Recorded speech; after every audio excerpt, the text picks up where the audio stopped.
যখন মুহাম্মদ সাল্লাল্লাহু আলাইহি সাল্লাম মাতৃগর্ভ থেকে আসলেন, আরবের মানুষগুলো মূর্তির নামে মানুষের নাম রাখত।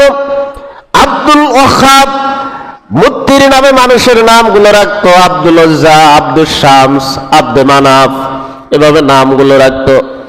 মানুষগুলো সুন্দর নাম জানতো না।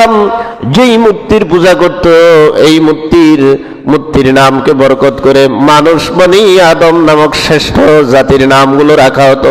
কিন্তু মুহাম্মদ সাল্লাল্লাহু আলাইহি সাল্লাম যখন পৃথিবীতে আগমন করলেন, আব্দুল মুত্তালিব বাইতুল্লাহর পাশে ছিলেন। যখন শুনলেন তার নাতি এসেছেন, হযরত রাসূল করিম সাল্লাল্লাহু আলাইহি সাল্লামের দাদা উঠে বলল আমার নাতির নাম এমন নাম রাখবো, আপডেট নাম আমার কলবে মনে হয় আরশে আজিম থেকে আল্লাহ রাব্বুল আলামিন ইলহাম নাজিল করেছে, আমি আমার নাতির নাম রেখে দিলাম মুহাম্মদ।